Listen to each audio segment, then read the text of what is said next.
In the summer of 1852, 3 daughters vanished from society. One of the wealthiest men in Georgia, their father, told neighbors a complete isolation was needed for an illness they had fallen into. For 11 months, they were seen by no one. When a new sheriff arrived in the county and began asking questions, he would discover something that made even hardened lawmen sick to their stomachs. One of the most disturbing cases in Georgia history would become what Edmund Rutledge had done to his own daughters in the name of preserving his legacy. A calculated experiment involving false promises, systematic abuse, and a conspiracy reaching all the way to the state capitol. Before we continue with the story of Edmund Rutledge and what truly happened behind the locked doors of Clearwater Plantation, I need you to do something for me. Stories like this, true stories that history tried to bury, don't get told often enough, so hit that subscribe button right now. And I want to know where my audience is, so leave a comment telling me what state or city you're listening from. Your comments help me decide which stories to uncover next because every region has its own buried secrets. Now, let's step back to where this nightmare truly began. In an Atlanta hotel ballroom, where ambitious men gather to discuss the future of Southern agriculture, the seeds of horror are often planted in places that appear entirely respectable. Unseasonable rain came to central Georgia in the spring of 1852, turning red clay roads into rivers of mud and delaying the cotton planting by nearly 3 weeks. For most planters, this meant anxiety and financial calculation stretched across long evenings. For Edmund Rutledge, it meant an opportunity to travel for the Southern Agricultural Convention in Atlanta, an annual gathering where plantation owners, agricultural scientists, and businessmen convened to discuss innovations in farming, crop rotation, and labor management. Through calculation rather than inheritance, Edmund had built his wealth. Unlike many plantation aristocrats who'd received their land and slaves through family lineage, he'd started with a modest cotton operation from a distant uncle and transformed it into one of the most profitable enterprises in Hancock County. By 1852, his plantation, called Clearwater for the spring-fed creek that ran through its eastern boundary, sprawled across nearly 2,000 acres and housed 87 enslaved workers. A premium price in Savannah was fetched by his cotton. Unquestioned at every bank between Augusta and Mons stood his credit, and his name carried weight in the state legislature, where he'd served 2 terms before declining a third to focus on his agricultural pursuits. That spring, he was 46 years old, a widower of 3 years. His wife, Anne, had died of consumption in the winter of 1849, leaving him with 3 daughters and no male heir. With increasing urgency, this absence haunted him. Under Georgia law, his estate would be divided among his daughters upon his death, likely fragmenting within a generation as they married and their husbands claimed portions. Into other families, other lineages, the Rutledge name would disappear, absorbed. His eldest, Catherine, at 22, had inherited her mother's quiet dignity and love of literature.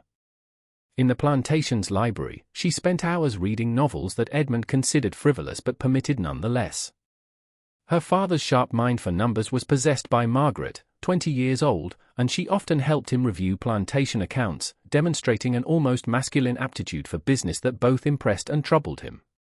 Barely 18, Elizabeth showed talent for painting and spent long afternoons capturing the Georgia landscape in watercolors, her easel set up near the creek. An education unusual for Southern women had been received by all 3: French, mathematics, history, music. From Charleston, Edmund had hired a tutor who lived in a cottage on the property and provided daily instruction. In Edmund's mind, this education served a purpose beyond mere accomplishment. He was grooming them for strategic marriages to men who would expand his commercial network, perhaps even consolidate neighboring plantations through alliance. But a concept that shifted Edmund's thinking entirely was introduced at the convention in Atlanta. On the evening of April 23, 1852, the Grand Hotel's ballroom glittered with chandeliers. Nearly 200 men in black suits filled the space, their conversations creating a low rumble punctuated by the clink of whiskey glasses and the occasional burst of laughter. Near the refreshment table, Edmund stood, half listening to a conversation about new cotton gins when a voice from the speaker's podium cut through the noise. "Gentlemen, if I may have your attention, our next speaker comes to us from the College of Charleston where he has studied the emerging science of heredity and its applications to agricultural breeding. The speaker was Dr. Nathaniel Peaton, a thin man with wire-rimmed spectacles and an enthusiasm that bordered on mania. For 40 minutes, he lectured on concepts he'd learned from European scientists. Ideas about bloodlines, inherited traits, selective breeding. Of cattle and horses he spoke, of how careful pairing produced stronger offspring, better workers, more efficient animals. The principles that govern livestock, Dr. Peaton declared, his voice rising with conviction, apply equally to all of God's creatures. Strength breeds strength. Intelligence breeds intelligence. A farmer who understands these principles can within a single generation revolutionize his operation. With growing intensity, Edmund listened. Around him, some men nodded thoughtfully while others shifted uncomfortably. The implications hovered unspoken in the air. What all of God's creatures truly meant was understood by everyone in that room. After the lecture, Edmund approached Dr. Peaton at the bar. For over an hour, they spoke, Edmund asking careful questions about hereditary traits, about the science of selection, about documented results. Flattered by the attention and loosened by bourbon, Peaton shared more than he might have in sobriety. Of plantation owners in South Carolina who were experimenting with selective pairing of slaves to produce stronger workers, he spoke. A planter near Charleston who had over 15 years created what he called a specialized workforce through careful breeding programs was mentioned by him. The key, Peaton said, leaning close with whiskey breath, is controlling every variable. You cannot leave such matters to chance, to random coupling. Like a scientist, like a horse breeder, you must think. Identify your finest specimens and create deliberate combinations. Every word was absorbed by Edmund. His mind was already racing, already calculating. But with particular force, Peaton's next statement struck him. Of course, the ultimate experiment would involve cross-bloodline breeding. Hybrid vigor, some call it, combining distinct lines to capture the best traits of each. Theoretically, it could produce exceptional results. Though such an experiment would require discretion. Edmund understood. Audacious and terrible, the idea was already forming. On April 27, he returned to clear water, his mind churning with possibilities. The spring rains had finally stopped, and his workers were planting in extended shifts to make up lost time. On his grey mare, he rode through the fields, observing the labor with new eyes, assessing each worker not just for their current productivity, but for their potential contribution to a grander design. On Samuel, his attention settled. Unusually large for any man in that era, Samuel stood 6 feet 3 inches tall. He was 31 years old, born on the Rutledge plantation, son of workers Edmund's uncle had purchased in 1819. Somehow, unlike many enslaved men who were deliberately kept illiterate, Samuel had learned to read. From his mother, who had worked in the main house and might have picked up letters from discarded newspapers, Edmund suspected. Samuel never flaunted this ability, never gave Edmund reason to punish him for it. But Edmund had seen him looking at printed notices posted in the plantation central yard, his eyes moving across words with clear comprehension. Beyond literacy, Samuel possessed an intelligence that manifested in practical ways. He understood crop rotation instinctively, could predict weather patterns with uncanny accuracy, and had once redesigned the plantation's irrigation system to capture more water from the creek. With steady efficiency, he worked, never shirking, but never showing the desperate energy of someone trying to win favor. Self-contained, he was dignified in a way that Edmund found both useful and vaguely threatening. A deliberate choice Edmund had made years earlier was that Samuel was also unmarried. While most planters encouraged slave marriages to increase their workforce naturally, Edmund had kept Samuel separate, sensing that his value lay in his uniqueness rather than in producing average offspring with average women.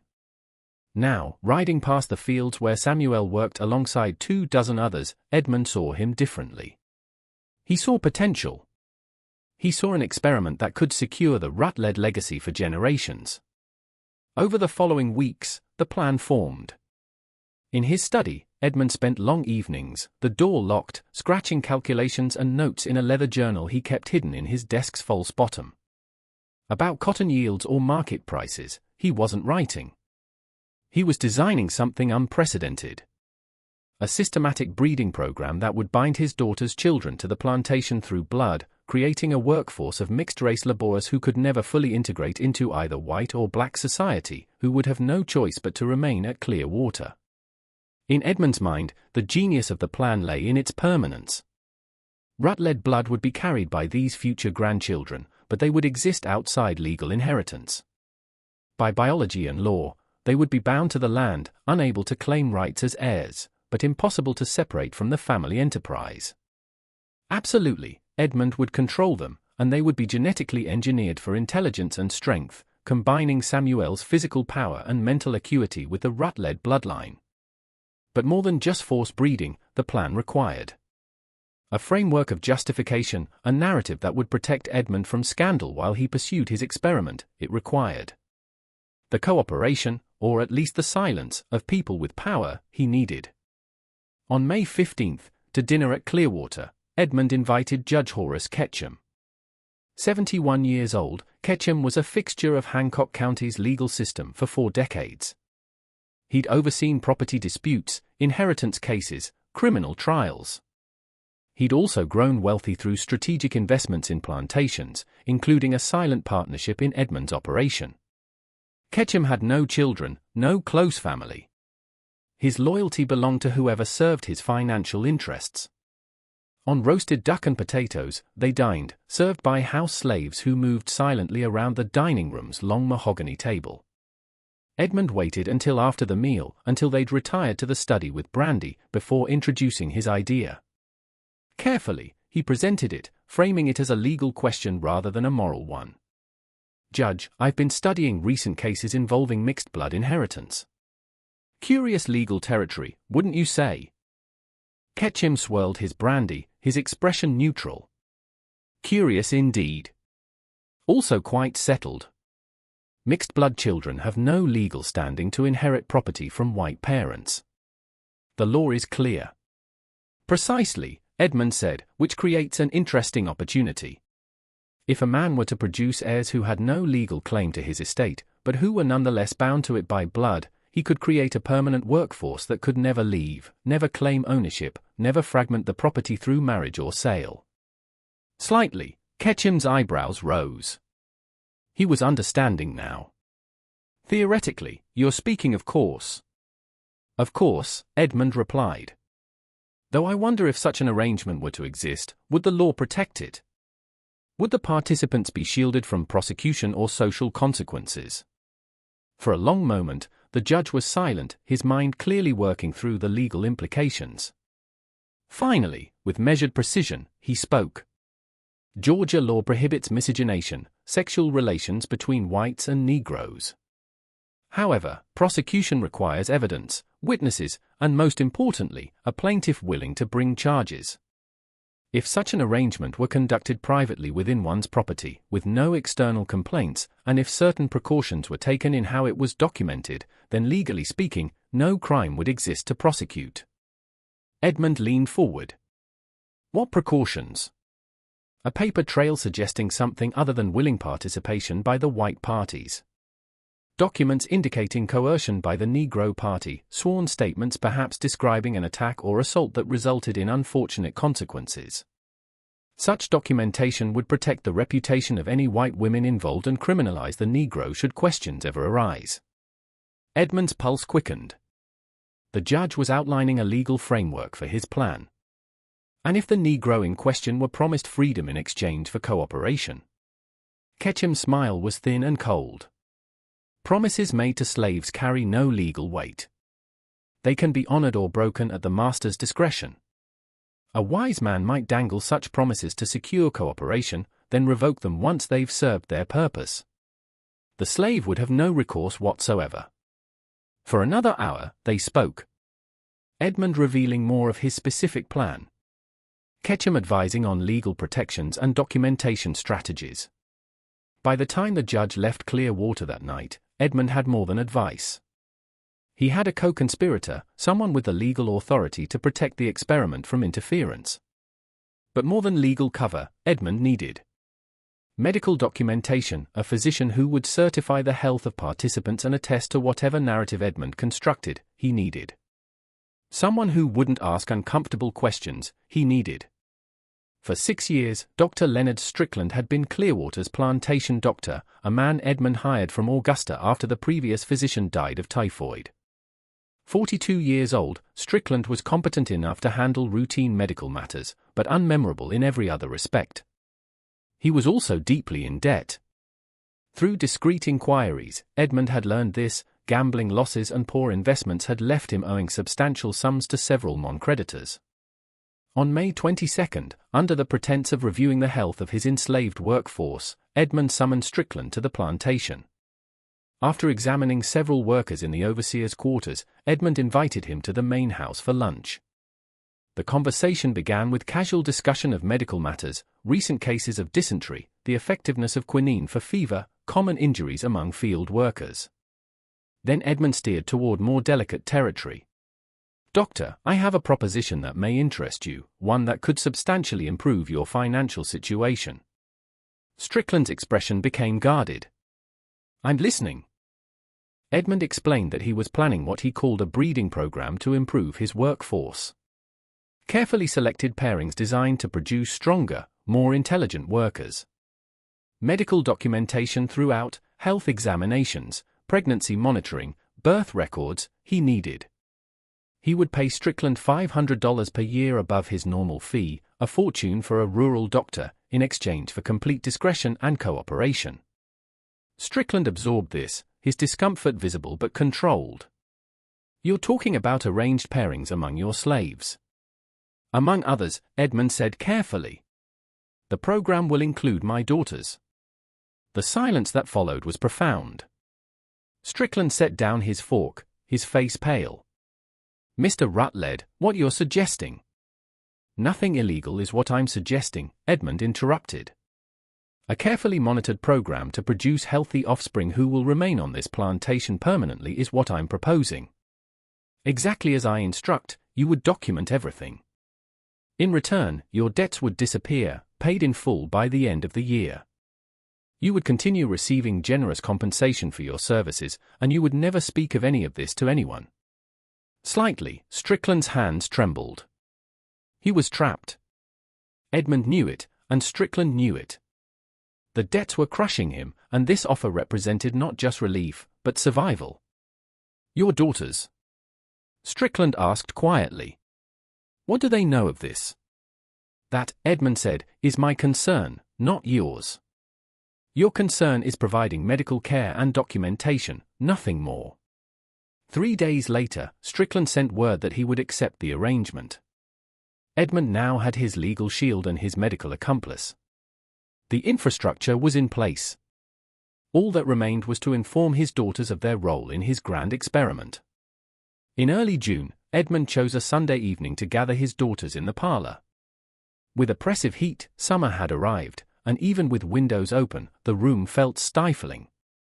On the velvet settee, Catherine, Margaret, and Elizabeth sat, their faces reflecting curiosity mixed with apprehension. Their father rarely called formal family meetings. Before the fireplace, he stood, though no fire burned in the summer heat. His hands clasped behind his back in a posture they recognized from childhood, the stance he adopted when delivering pronouncements that permitted no argument. "Decisions regarding the future of this family, I've made," he began. "Decisions that will ensure the Rutledge name and this plantation remain intact for generations." The daughters exchanged glances. Elizabeth, the youngest, folded her hands in her lap, a gesture of nervous anticipation. Edmund continued, his voice steady and authoritative. "You are aware that I have no sons, no male heirs to inherit Clearwater. Under current law, when I die, this estate will be divided among you, and through your marriages, it will fragment into other families. The Rutledge legacy will disappear within a single generation." "Father," Catherine said gently, "we understand your concern, but surely there are arrangements." "A solution, I have found," Edmund interrupted. "A way to create heirs who will be permanently bound to this land, who can never claim ownership, but will never be able to leave.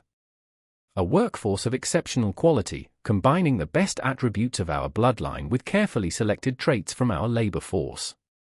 The room went very still. Margaret was the first to understand, her face draining of color. "Father, what exactly are you proposing?" With the clinical precision of a business plan, Edmund laid it out. Each daughter would produce children with Samuel, his strongest and most intelligent slave. These children would be raised at Clearwater, educated enough to manage complex work, but kept in a state of legal bondage. They would form the core of a permanent, sophisticated labor force that could never be sold away or lost to marriage. The daughters would be cared for throughout their pregnancies, attended by Dr. Strickland, and afterwards would resume their normal lives. The children would be raised primarily by enslaved nursemaids, with the daughters maintaining whatever level of maternal involvement they chose. "This is madness," Catherine whispered. "You cannot possibly." "I can and I will," Edmund said flatly. "With this plan, you will cooperate or you will find yourselves without home, without inheritance, without any means of support. Out of my will entirely, I will right you, and with nothing, you will be sent away. No respectable family will take you in once I make known your disobedience." Elizabeth began to cry, quiet tears streaming down her face. Rigid, Margaret sat, her jaw clenched. As if seeing him for the first time, Catherine stared at her father, recognizing a stranger in familiar features. "Samuel?" Margaret asked, her voice hollow. "Does he have any choice in this?" Edmund's expression hardened. "My property is Samuel. As I command, he will do. His freedom and land of his own he will be promised once the children are born and weaned. I suspect that promise will secure his cooperation." "You're lying to him," Margaret said. "You have no intention of freeing him." Edmund didn't deny it. "What I promise a slave is my concern. Your concern is fulfilling your duty to this family." Another hour, the meeting lasted, with Catherine attempting reason, Margaret making veiled threats to inform authorities, and Elizabeth simply weeping. With cold logic and ultimatums, Edmund countered every objection. Every argument, he had anticipated, every response, prepared. He reminded them that they were unmarried women with no independent means, that their reputations would be destroyed if they defied him, that no court in Georgia would side with daughters against a father of his standing. Finally, he delivered his closing statement. "Willingly, you have 1 week to accept this plan. If you refuse, mentally incompetent, I will declare all 3 of you and have Judge Ketchum commit you to the state asylum in Milledgeville, where you will spend the remainder of your lives. I have already discussed this option with him, and he has assured me the paperwork can be completed in a single day." With that, he left them in the parlor, their future decided, their agency stripped away. The following morning, Edmund summoned Samuel to his study. Weary, as any enslaved person would when called before the master, Samuel entered. Near the door, he stood, his posture respectful but not servile, waiting. Edmund gestured to a chair. "Sit." Samuel sat, confusion evident in his eyes. Slaves were never invited to sit in the master's study. "A proposition for you, I have," Edmund began. "One that could secure your freedom and your future." Over the next 30 minutes, with strategic omissions and calculated lies, Edmund outlined the plan. He told Samuel that his daughters needed to bear children to secure the family legacy, but that he wanted those children to possess exceptional traits, intelligence, strength, capability. He told Samuel he'd been selected because he was the finest worker on the plantation, a man of clear intelligence and strong character. He told Samuel that in exchange for his participation, he would receive his freedom papers after the children were born, along with 20 acres of farmland near the Tennessee border and $500 to start his new life. In stunned silence, Samuel listened. The offer seemed impossible, too generous, but the master's face showed only earnest sincerity. "Why me?" Samuel finally asked. "Because you're exceptional," Edmund replied, "and because I want my grandchildren to be exceptional. Well treated throughout this process, you'll be. Better quarters, you'll live in, better food, receive, and when it's complete, a free man with land of your own, you'll be. Everything documented legally." Samuel's mind raced. Freedom, land, a life beyond bondage. With irresistible force, the offer pulled at him, but doubt gnawed at its edges. Why would a man like Edmund Rutledge truly free his most valuable slave? Your daughters? Samuel asked carefully. They agree to this. Their duty to the family, they understand, Edmund said, the lie smooth and practiced. In securing the rut-led future, they're willing participants. Samuel wanted to believe it. The alternative, that Edmund would force such an arrangement, seemed too monstrous even for a slave master. And the promise of freedom blazed so brightly it burned away his more cautious instincts. If I refuse? Samuel asked. Edmund's expression darkened. Then to a rice plantation in the coastal lands, I will sell you, where waist-deep in fever-ridden swamps, you'll work until malaria or exhaustion kills you, which typically takes less than 5 years. A choice at all, the choice wasn't. Slowly, Samuel nodded. I'll do it. Edmund smiled and produced a document, a contract of sorts, though legally meaningless since slaves couldn't enter contracts, but it detailed the promises Edmund had made: freedom, land, money. In careful, practiced letters, Samuel signed his name.